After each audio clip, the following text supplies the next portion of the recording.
Addition reactions occur when we have an unsaturated organic compound plus what I'm going to call a small molecule.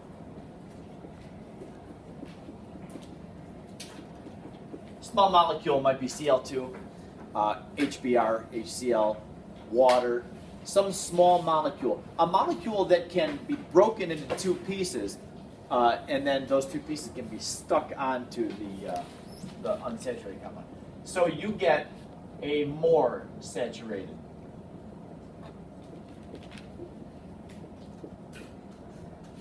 organic compound.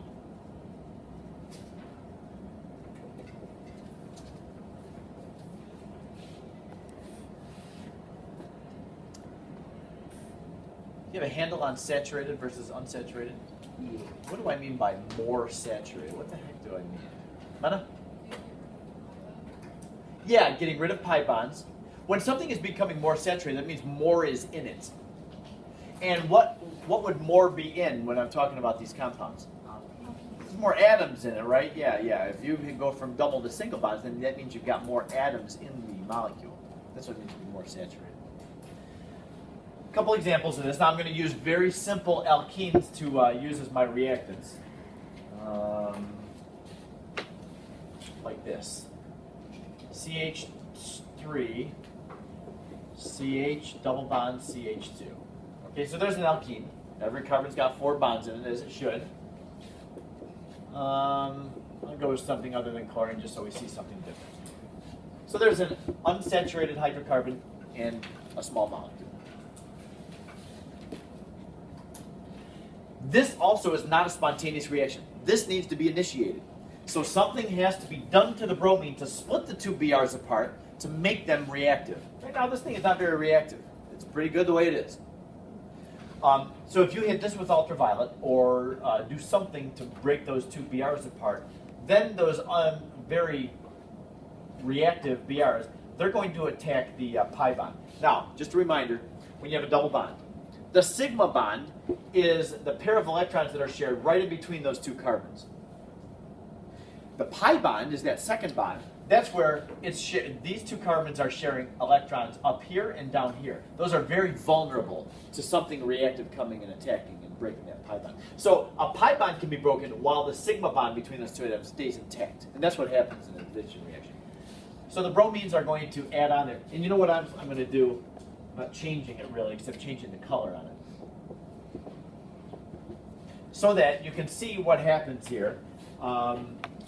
That second bond between those two gets broken. It's going to be CH3, CH, single bond now, CH2.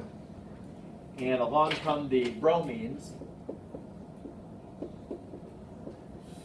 and add to it, like that. This is more saturated than that. Yeah? Yeah? Yeah. That's an addition reaction. Okay? So addition reactions can have many possibilities. I'll do another one. CH3, CH, CH2 plus a hydrogen. What would this reaction be called? It is an addition. What type of addition reaction? This would be a hydrogenation reaction where hydrogen is being added in. And so that would become saturated. CH3, CH, single bond CH2. And I know this is kind of weird, but I'm going to do it anyway. I've already got the H's attached, the H's in black attached to the carbons. Now I'm going to add the added hydrogens in red. Really, there's no way of distinguishing them. Once those bonds are made, that H looks exactly like those two H's. You don't know which one came from where. That's right. So could you have written it like CH3, CH2? You could CH3, CH2, CH3. I was color coding, so that's why I did it like that. But absolutely you could. Just write it the way we normally write propane. Brandon? Yes. Yep. I don't need you to know what catalyst. That's not that important. Mohammed? So one molecule won't have more than one double bond. You mean, could you have another double bond somewhere else in the molecule? That's possible. we're not going to worry about any reactions like that. So like more saturated. It's all right, you guys.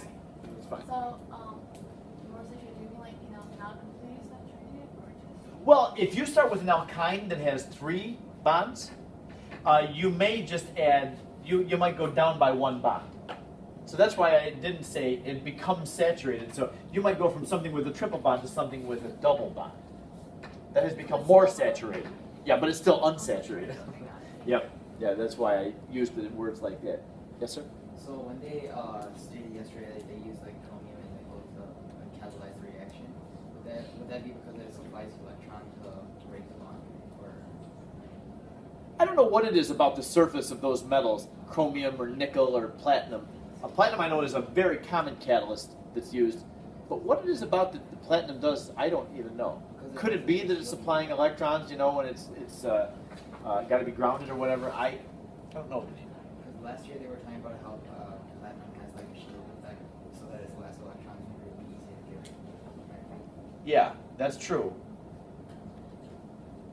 But as a catalyst, the platinum shouldn't be changing, and we shouldn't have platinum metal becoming platinum ions. So maybe there's some mechanism by which that happens, and then it gets the electron back. But I don't know what it is. I don't know. I have one other for you. Just when you start to think, oh, okay, it doesn't look that hard. That's easy. Then I give you something else, and I'm the pin, and you're the balloon.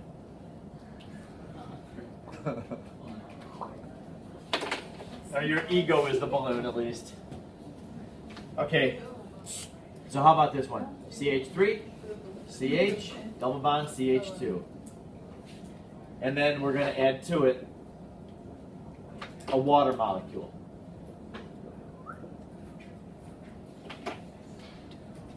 Now, a water molecule is going to have to split up so that one part of the water molecule goes on that carbon, one part goes on that carbon. How is a water molecule going to split up? Right. Into hydrogen and hydroxide. They don't really split up into the ions. You're going to get an H with 1 electron on it and an OH with an unpaired electron on it. And they will then be able to bond there. Something has to be initiated here. The water does not just join up with this stuff and suddenly react. You got to find a way to cleave that OH bond. Okay, how many possible products are here?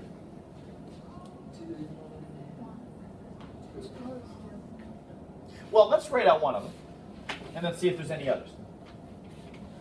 Guess I'm kind of giving away my answer on it.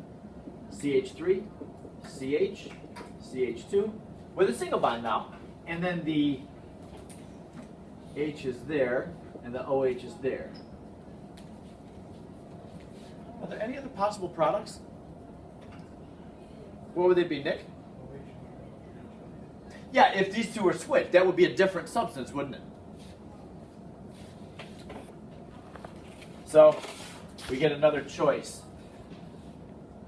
My next question is, do you think it matters? Well, if it didn't matter, I wouldn't probably say anything about it. So in this case, the OH would go there and the H would go there. All right, well, which is it?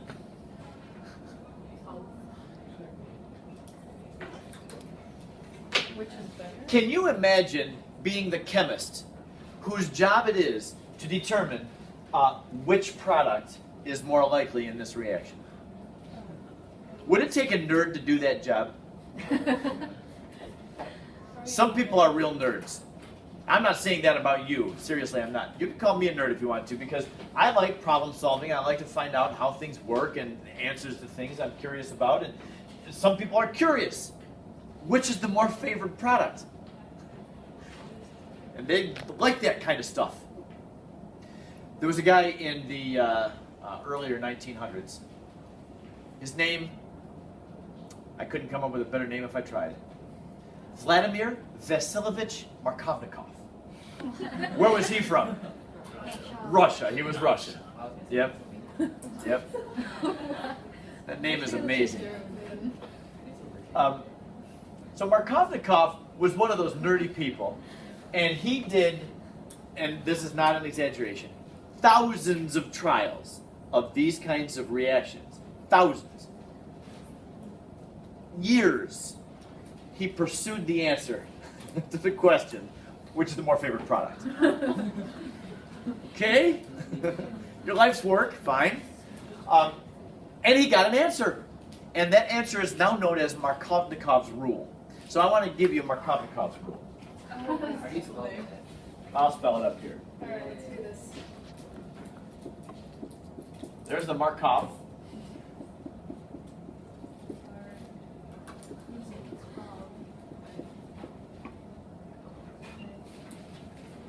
There he is. Vladimir Vasilyevich Markovnikov. That's so What good. the best name? It's just like I know, isn't that it's nice? to say. Yeah. Markovnikov concluded this.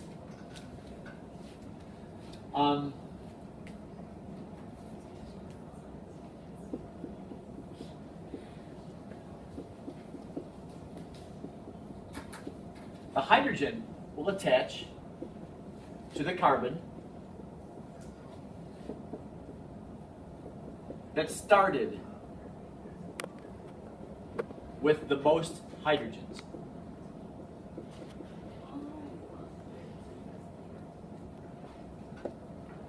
This is what Markovnikov found. After thousands of trials of this experiment, which, number one or number two, is more likely or more favored? Number two. Right. The second carbon, the one on the end, started with 2 hydrogens. The one in the middle started with 1 hydrogen. The one on the end, because it had more to start with, is going to be the one to gain the hydrogen. So this is our favored organic product because of Markovnikov's rule. There's another way of expressing Markovnikov's rule. Some people really don't like this.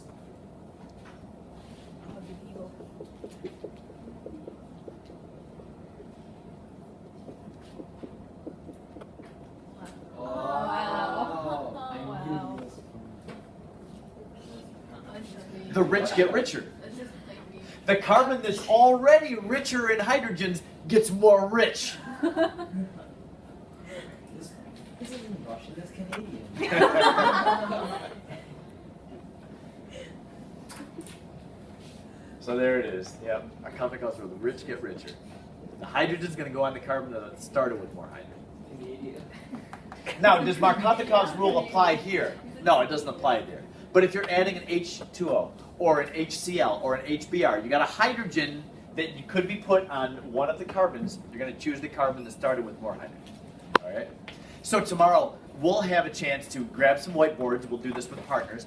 And you will be given several sets of reactants, and then you'll write out the products. And you can bet that I'm going to be throwing addition problems in there where you'll have to determine what the products of the reaction are. And then you can bet that I'll mention Markovnikov tomorrow. We'll see if you remember it before I mention it. Yeah. I just want to ask you just like how do you know where to put the H and OH? Like, can't you put them on the CH3 or No, that small molecule must attach to where the double bond was. Oh. There's no room here to add anything because this part is already saturated. This is the part that's unsaturated. So when that pi bond breaks, this carbon and this carbon can make one more bond. They have to It's make one more always bond. between them. Where the double bonding Okay, carbons got are. it. Yep. Very good? Yes. Don't go yet. I'm saying what's happening tomorrow. That doesn't mean we're done today. Wait, so we have like until 26. Well, if you know where the H goes, the OH is going to go on the other carbon that was double bonded. So yeah. Just by knowing one, you'll know the other. How to-